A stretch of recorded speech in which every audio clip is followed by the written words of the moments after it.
प्रदेश सरकार ने सबसे बड़ी प्रशासनिक सर्जरी करते हुए 45 आईएएस अफसरों का तबादला कर दिया। इसके साथ ही सरकार ने 26 जिलों के कलेक्टर को भी बदल दिया।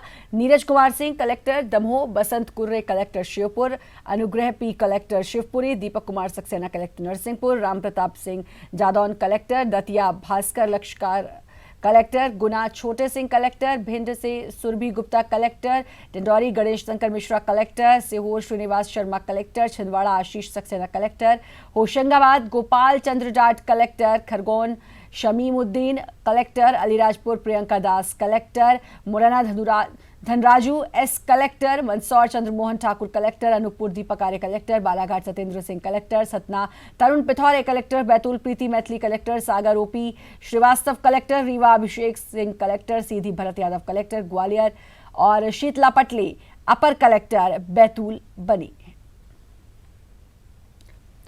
इस बड़ी प्रशासनिक सर्जरी के सियासी मायने भी निकाले जा रहे हैं। चुनाव के दौरान हार जीत का असर के साथ ही अफसरों को बीजेपी की नजदीकी भारी पड़ी है। दिग्गजों की गृह जिले के कलेक्टर को मुख्यालय अटैच कर दिया गया है। दतिया, सागर, सीधी, दमोह, श्योपुर, गुना, शिवपुरी, छिंदवाड़ा, खरगोन के कलेक्टर को मुख्यालय अटैच किया गया है।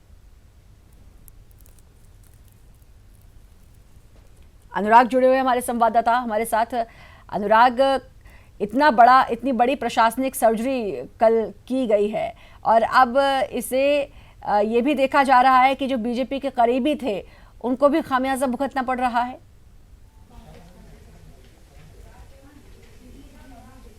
देखिए, बिल्कुल श्रद्धा, 2019 का चुनाव नज़दीक है, 4 महीने का समय बचा है। ऐसे में कमलनाथ के ऊपर जिम्मेदारी है कि वो प्रशासनिक जमावट इस तरीके से करें ताकि कांग्रेस को चुनाव के समय लाभ मिल सके। और यही कारण है कि विधानसभा चुनाव में पार्टी की जिन जिन इलाकों में हार हुई थी और जहां जहां से कांग्रेस को हार दिलाने के पीछे अफसरों को जिम्मेदार बताया गया था, वहां पर स्थानीय कार्यकर्ताओं ने संबंधित अधिकारियों के खिलाफ शिकायत की थी। उन पर सबसे पहले फोकस पार्टी ने करना शुरू कर दिया और यही कारण है कि रीवा, मालवा और दूसरे अन्य इलाकों में, चाहे वो छिंदवाड़ा हो, महाकौशल का इलाका हो, जहां जहां पर बीजेपी के करीबी अफसरों को तैनात किया गया था, उन अफसरों को हटाने का काम कमलनाथ ने सबसे पहले किया। और कमलनाथ की जो सूची है उसमें सबसे ऊपर नाम उन्हीं अफसरों के हैं जो बीजेपी से करीबी रही है और जिन्होंने चुनाव को कहीं ना कहीं प्रभावित करने का काम किया है, जिनके खिलाफ लगातार कांग्रेस को शिकायत मिलती रही है।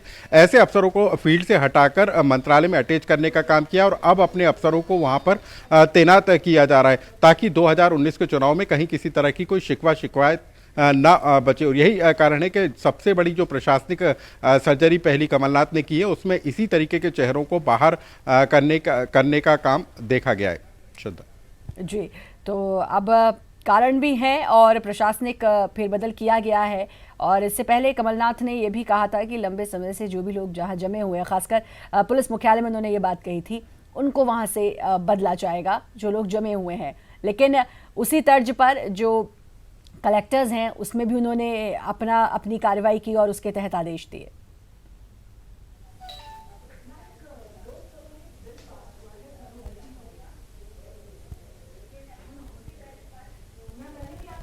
बिल्कुल, देखिए, जिन अफसरों के जिम्मे मैदानी स्तर की जिम्मेदारियां होती हैं वो एक अहम रोल अदा करते हैं, चाहे वो सरकारी योजनाओं के क्रियान्वयन का मामला हो या फिर चुनाव संपन्न कराने की जिम्मेदारी हो। ऐसे ही अफसरों की पर नज़र जो है वो कमलनाथ की रही है और यही कारण है कि उन्होंने पहले से ही इस तरह की सूची तैयार कर ली थी कि कौन कौन से अफसर जो हैं उनके राडार पर रहेंगे और उनको हटाने का काम तत्काल मुख्यमंत्री की कुर्सी संभालने के साथ ही मुख्यमंत्री ने करना शुरू कर दिया है। जी अनुराग, बहुत बहुत शुक्रिया हमसे जुड़ने के लिए और तमाम जानकारी देने के लिए।